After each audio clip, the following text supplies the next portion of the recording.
"What for?" he asked. "Lord knows there ain't any reason. But what's that to do with most of the shooting these days? Didn't 5 cowboys over to Everall's kill one another dead, all because they got to jerking at a quirt among themselves? And Cal has no reason to love you. His girl is sweet on you." "Well, I quit when I found out she was his girl." "Well, I reckon she ain't quit. But never mind her or reasons. Cal's here, just drunk enough to be ugly. He's aching to kill somebody. He's one of them four-flush gunfighters. He'd like to be thought bad. They's a lot of wild cowboys who are ambitious for a reputation. They talk about how quick they are on the draw. They ape Bland and Kingfisher and Hardin and all the big outlaws. They make threats about joining the gangs along the Rio Grande. They laugh at the sheriffs and brag about how they'd fix the rangers. Cal's sure not much for you to bother with, if you only keep out of his way." "Do you mean for me to run?" asked Duane in scorn. "Well, I reckon I wouldn't put it that way. Just avoid him. Now, Buck, I'm not afraid Cal'd get you if you met down there in town. You've your father's eye and his slick hand with a gun. What I'm most afraid of is that you'll kill Bane." Duane was silent, letting his uncle's earnest words sink in, trying to realize their significance. "If Texas ever recovers from that fool war and kills off these outlaws, why, a young man'll have a lookout," went on the uncle. "You're 23 now, and a powerful sight of a fine fellow, barring your temper. You've a chance in life. But if you go gunfighting, you kill a man, you're ruined. Then you'll kill another. It'll be the same old story. And the Rangers would make you an outlaw. The Rangers mean law and order for Texas. This even break business doesn't work with them. You resist arrest, they'll kill you. You submit to arrest, then you go to jail, maybe you hang." "I'd never hang," muttered Duane darkly. "No, I reckon you wouldn't," replied the old man. "You'd be like your father. He was ever ready to draw. Too ready.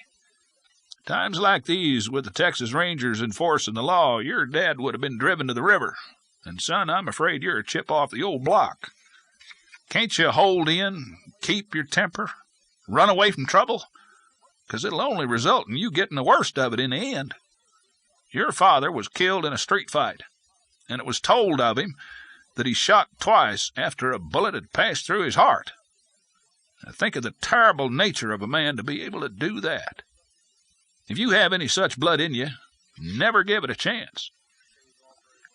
"Oh, what you say is all very well, Uncle," returned Duane. "But the only way out for me is to run, and I won't do it. Cal Bane and his outfit have already made me look like a coward. He says I'm afraid to come out and face him.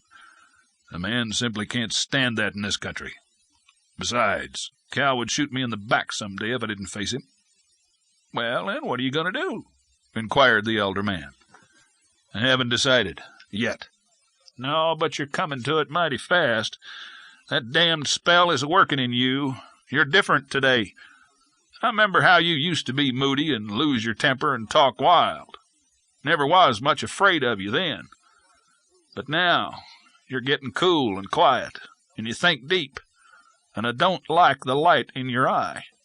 Reminds me of your father." "I wonder what Dad would say to me today if he were alive and here," said Duane. "Well, what do you think? What could you expect of a man who never wore a glove on his right hand for 20 years? "Well, he'd hardly have said much. Dad never talked, but he would have done a lot. And I guess I'll go downtown and let Cal Bane find me." Then followed a long silence, during which Duane sat with downcast eyes, and the uncle appeared lost in sad thought of the future. Presently he turned to Duane with an expression that denoted resignation, and yet a spirit which showed wherein they were of the same blood. "You got a fast horse, the fastest I know of in this country. After you meet Bane, hurry back home. I'll have a saddlebag packed for you and the horse ready."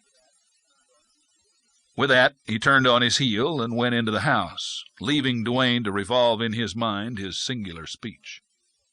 Buck wondered presently if he shared his uncle's opinion of the result of a meeting.